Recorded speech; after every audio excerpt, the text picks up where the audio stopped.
Professor Krauss, welcome to Free Your Voice. It's always good to see you, Dustin. You told me something the last time we were together, and my brain still cannot process it. I said to you, how large is the universe? And you said, I don't know. Exactly. Not knowing is the best thing in the world. It's what motivates waking up every day because we hope to learn more. And that's the key part of science is not knowing. It's recognizing that what we don't know and then trying to figure out how to learn about it. And it would be so much better if teachers and parents and politicians, although that'll never happen, were willing to say, I don't know, because it's the beginning of wisdom. It's curiosity. So I started to look into it. I'm like, Professor Krauss, clearly there's got to be an edge. There has to be the end. I'm like, but what is it? Is it a circle? Is it a box? Is it a square? That's the wonderful thing about saying there has to be something and then realizing there doesn't. I think it's the most freeing part of science is if all of your common sense tells you something and then you learn that it's not true. It is so freeing because you learn how myopic your view of reality is. And the universe doesn't need to have an edge. You see, we picture things, let's say the universe was closed. So it closed in on itself. Well, the two-dimensional version of that is the surface of a sphere, right? But everyone says, well, there's an edge because you go inside and outside, but that there's no edge to the surface of a sphere. You've embedded it in three dimensions, so you see an inside and outside. But what if there was no third dimension? What if the surface of the sphere was all there was? There'd be no edge. You'd go around and you'd come back to where you began. In a closed universe, I look far enough in that direction, I see the back of my head. But there's no edge. And similarly for an open universe or a flat universe, the universe can be infinite in extent or not, but there doesn't have to be an edge. And moreover, there's no evidence of an edge. And that's what matters. The universe doesn't care what we like or what seems comfortable to us. And so we look and we try and find out, and we take our marching orders from the universe. And the universe has no edge as far as we can see. And then we've discovered in general relativity, it doesn't need to have one.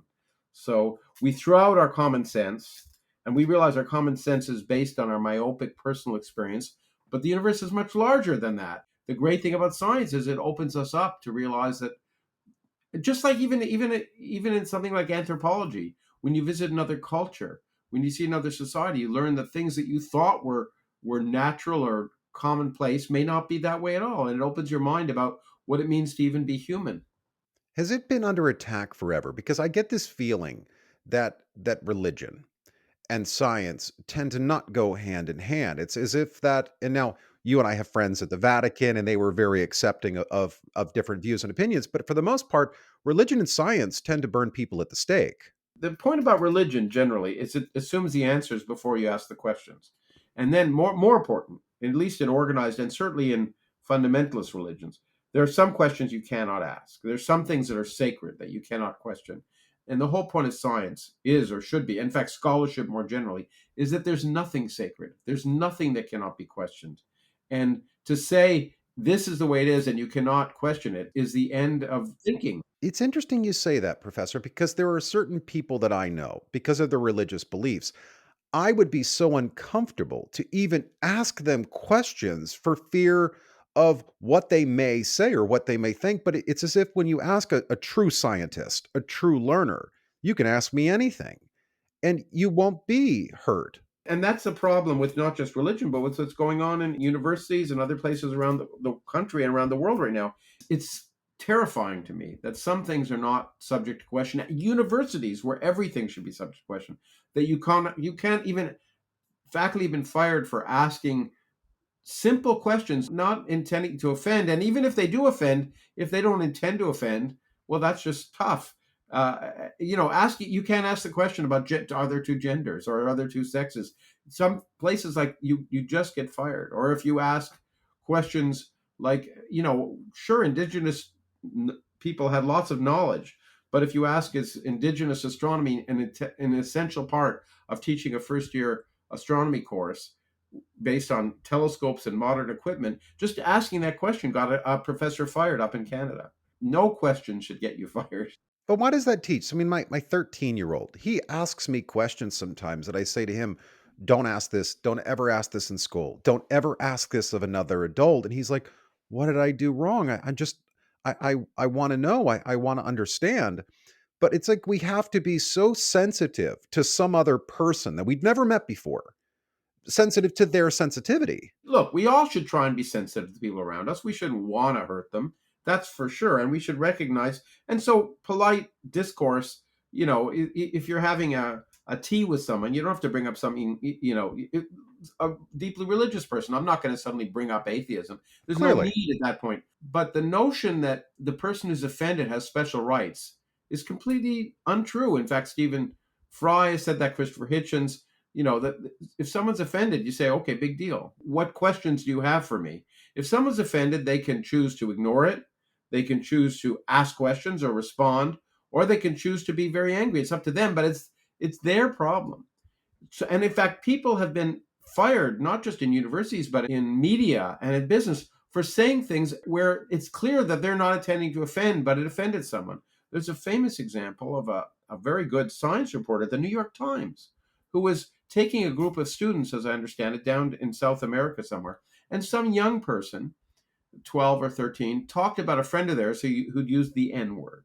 And he tried to explain to her that that was not a good thing to do. And in the process, he used the N word to say that saying this is not, got fired. Didn't matter that his intent was not that. And that kind of notion that intent doesn't matter is actually being taken up even in some science journals, which really worries me, where that are talking about removing articles. They're saying that, while we understand that we don't want any articles that will offend anyone, and say nature human behavior, I think, is one that just gave this edict to their editors. And it says, that we recognize that people aren't attending, but it's the listener, it's their sensibilities that should be determined, not the sensibilities of the person who's writing. And so the idea that you can't write something about science, about the real world, in a scientific journal if it offends someone, well, that's an anathema. I mean, that stops science, that stops inquiry, that stops progress. And there's a famous example of how this didn't happen with I never say his name right, Antoine. I think it's Antoine von Leeuwenhoek, who was the Dutch guy who developed the microscope.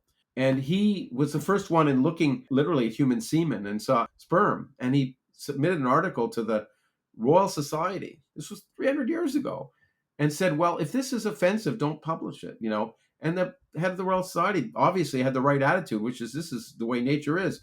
And it's so sad to think 300 years later we've taken this giant step backwards.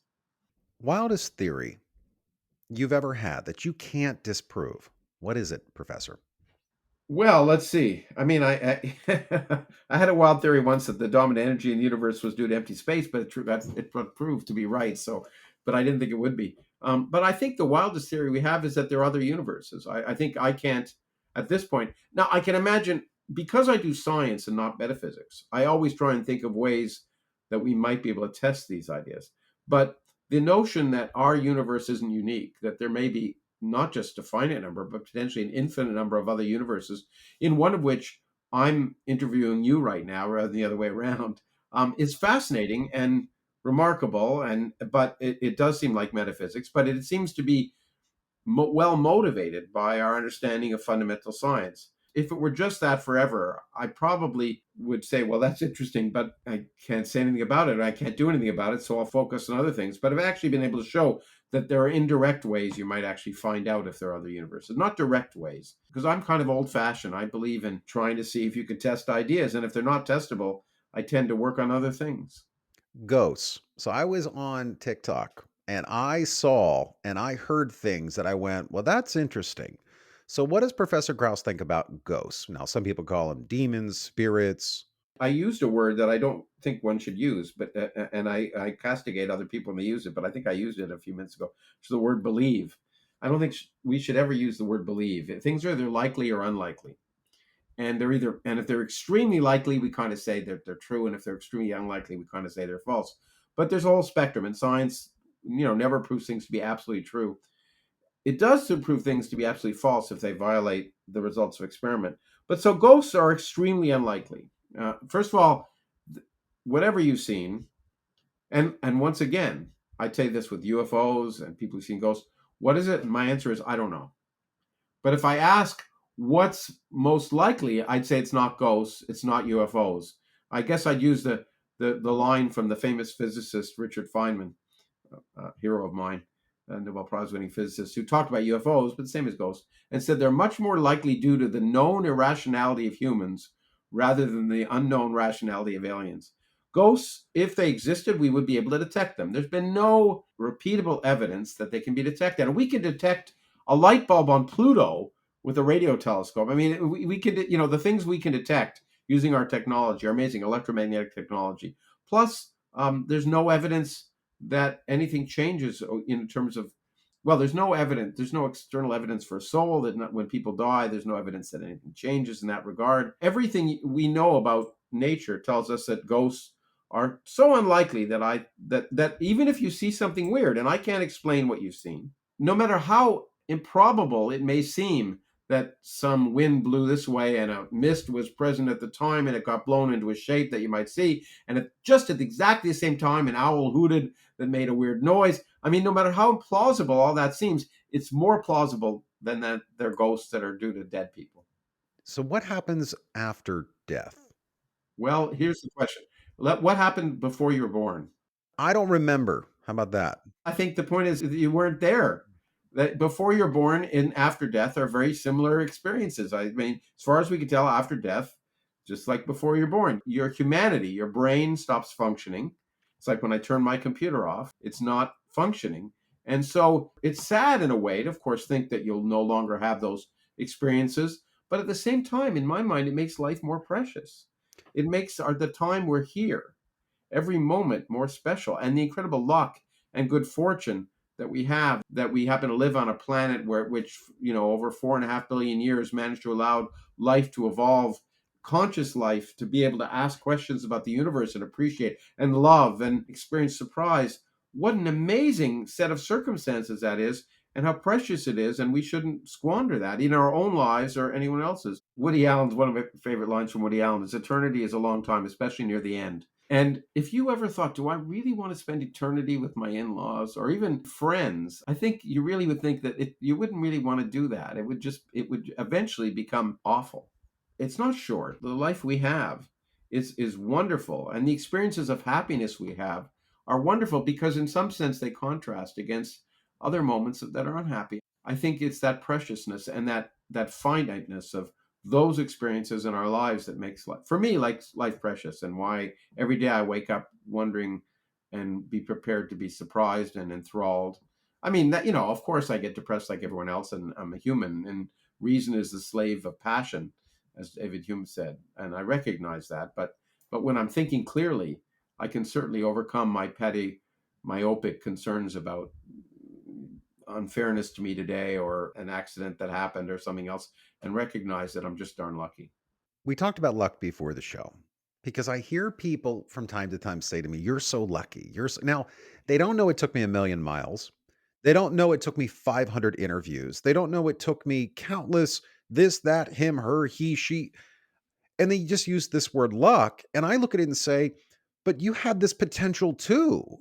Absolutely, but there's a combination. It's using your potential. It's exploiting the opportunities that arise and working hard. I'm a strong believer in working, and most people don't. I mean, that's the basis, working hard. We all have experienced luck. By luck, I mean coincidence, accidents, good accidents and bad accidents. The biggest coincidence and the biggest accident over which you didn't have control was the good luck to be born.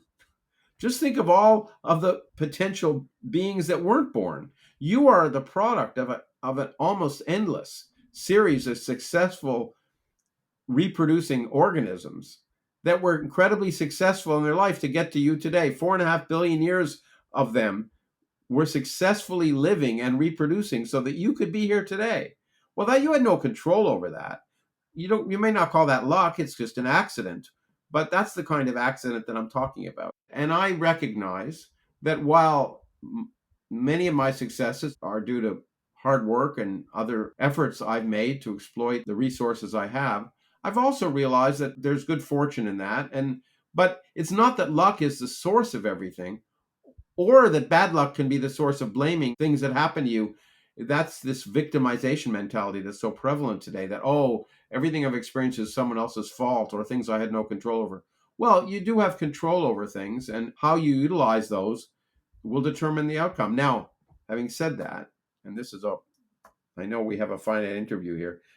It could be a much longer interview because I recently did a podcast with my friend Robert Sapolsky, and both of us agree that there's no such thing as free will in the long run, and that determines in the end how much um, that changes our ideas of punishment and also sort of pride, because both of those have to be moderated by the fact that many circumstances beyond our control impacted on almost every action we take. And we should be willing to understand that too. So that's a can of worms. I like that. Personal sacrifices. What does this cost you to be here? What did you have to give up? We all have to realize that when we make a decision, that there are opportunity costs, the things we're not doing that we could do otherwise. And sometimes we make that decision rationally, and we make that sacrifice rationally. Sometimes it's passion, sometimes it's pride. Take the hard work that requires to do something. I remember the first time I took a sabbatical, and I was in California after, I guess when I taught at Yale in New Haven, which is a rather dreary town. And here I was in California in Santa Barbara. I had a office with overlooking the ocean, and every time I tried to sit down and work, I'd say, "Well, yeah, I really should be out there. It's so beautiful." And so ultimately, and it took me a while to get into that mode. I'd say, "No, I have to. I'm here working. There's nice stuff out there, but I need to do what I need to do." I guess that's a sacrifice. So you make a decision to forego the immediate pleasure of walking on the beach. But on the other hand, you forego it for delayed gratification down the road of maybe discovering something wonderful, my physics. The Edge of Knowledge, your most recent book. How did you know it was done? Because it seems to be when I finished it, I'm like, it's a never ending story. Like it could keep going. You're right. It's a tough road in almost any book. Part of the wisdom is to know when it's done, and sometimes you go way beyond that in a conversation or in a book. Um, I think the point is I decided in advance that I would try and touch.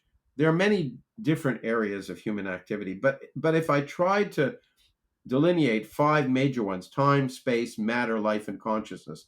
At some level, they span the breadth of human experience. And I decided, therefore, I'd restrict myself to those five sections. And I knew, in fact, at the end, the last chapter would be consciousness, which is the hardest of all. And because we don't understand so much, I could spend a lot longer talking about what we don't understand. But I think I wanted to make the point of all the red herrings about thinking about that we really understand why we do what we do and what consciousness is. And then, as I say, I guess I knew I wanted to end when I talked about the fact that I think it's exciting is that the only way we may understand it is creating it, which leads us to the whole can of worms of AI and the fears that people have of an AI world. And because I'm kind of heretical in nature, what I wanted to do was end with the statement that saying, it could be different, and being human will be different, but it doesn't make it worse. It doesn't always have to be the Terminator.